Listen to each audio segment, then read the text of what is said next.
Ooh. Ooh. Ooh. Ooh. Ooh. From this too shall pass. The hope. Learn anything, because like my brother said, you'll never know all. But the theme for this, I'm just going to jump right to it. The theme for this is in everything give thanks. 1 Thessalonians 5:18. I received a call in IHOP about this. I received a call in IHOP. So she's like, pick the letter. I'm like, now? Alright. In. I'm like, that's ridiculous. I just picked. I was like, I don't even know. So I got home and started studying. I'm like, all right, God. Woo, what is in? And I got it back and forth. And I sat down. I gave up. I said, you know what, God? I don't know. I sat down and God clearly said to me, what is it that you constantly thank me for? I said, your news.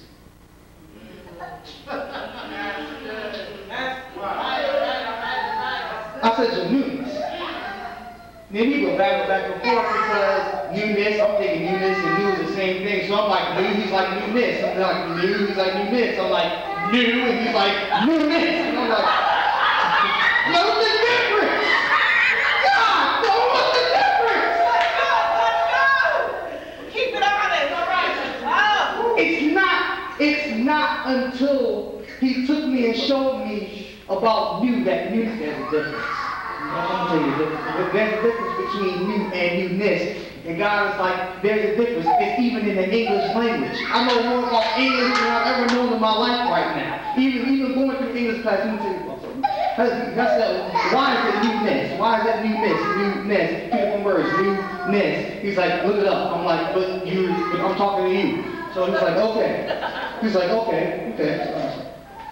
I looked up the word new. I just started with new. They gave me a bunch of different definitions. And I'm just going to go with this now. It says, having recently come into existence, being one, being other than the former or old, that's two, having been in a relationship or condition but a short time, or made or becoming fresh. That's new. Then God had me research it on the meaning of next. Like, okay, God, so why is next on the end of a sentence? Why is it? And here's what the website told me. It said that when you have next on the end of a sentence, like ness or newness, it turns the adjective to a noun. All right, help us. A noun describes a person, place, or thing. This makes newness a thing. It's a thing because it's something you have. But in the spirit, God says it's also a verb. You know what a verb is? A verb is an action word because it's something you do. Let me show you why it's a verb in the spirit.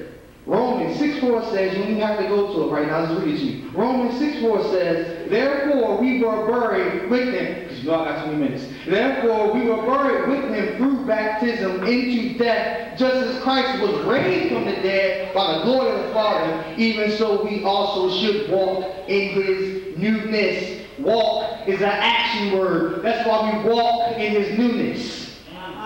We walk from this doing something. I can laugh. That's an action. I can talk. That is an action. You're doing something. That's why you walk. Still not good. Which is a verb. Because baptism is a replication of Christ's death. When we went under, we buried the old us. We buried the old us. When we came up, when we came up out of the water, we were resurrected to our new us and the opportunity to take advantage of the newness of life. Which is God. I'm going somewhere with this. That's something to thank God about for today.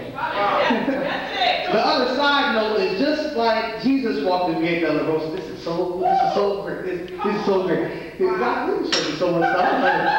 Just as Jesus walked the Via Dolorosa, the difference is we walk the Via Dolorosa.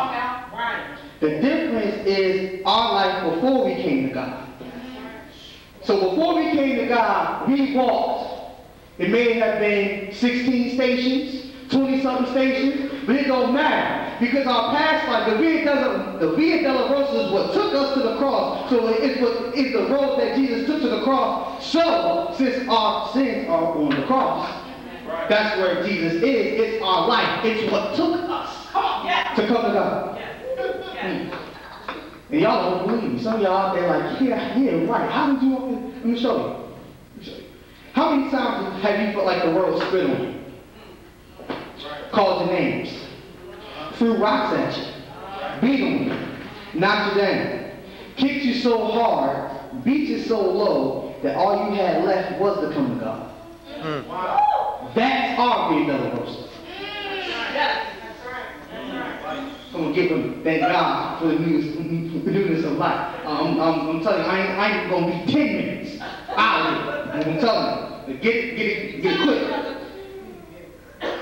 quick. See, God is an orderly God. He does things for a reason.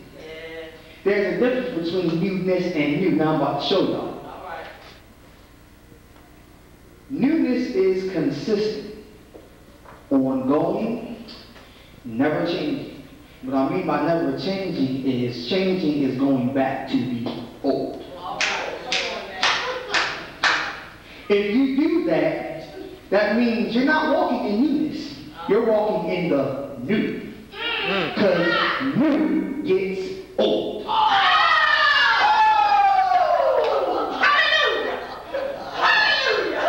Get with me. I'm only going to be quick. God told me new gets old. And one of the definitions is the truth. It's in one of the definitions. Having been in a relationship or a condition for but a short time. New does get old. You get new cars, they get old. Clothes get old. Jewelry get old. Jobs get old. Friends get old. Relationships get old. Houses get old. Buildings get old. Come on. Sex get old. Furniture get old. It gets old. It gets old. That's why some scriptures in the Bible say new and some say newness. Now some that are supposed to say newness, I asked God about this. He said the reason why it says new is because you got to dumb down the translation a little bit. They don't understand the difference between the new and the newness. See, they got to dumb it down. See, me, you got to dumb things down for me. But God said, no, I want you to study. I studied from the King James. I didn't study from this. I didn't study from that. I studied from the New King James. Straight up. Because things just have to be dumbed down. That's why. But it says, this is serious. This is serious. New gets old. This is why. You can believe. You can believe if you don't want to. This is why scriptures, some say new and newness. Because God's mercies are new every day. Lamentations 3:22 and 23. You can't hold on to God's mercy of yesterday. You can't hold on to it. That's why I said new. Those mercies are dead. They're dead. Those mercies are dead. What happens if you do it again and God decides to take you out of here? What's he going to say in judgment? Oh, you gave me the mercy on Tuesday. God's going to be like, but Tuesday was for Tuesday. Tuesday was for Tuesday. You gave me yesterday is for yesterday. Today is for today. Truth be told, if we didn't ask for mercy today, you still got it because ain't you here?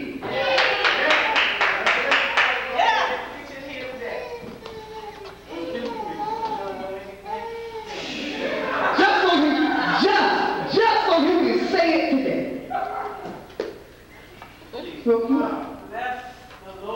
This is why his mercies are new. So we don't live on the old. And if you think I'm lying, read Exodus 16 through 20. You don't gotta go there because I'm gonna paraphrase it. When God told Moses to tell the people, take what you need for today, and only what you need for today, on how some people didn't listen, and the next day, the manna had worms in it and it stunk because it had died. You cannot live on old manna. You can't do it. That's why it was new. It felt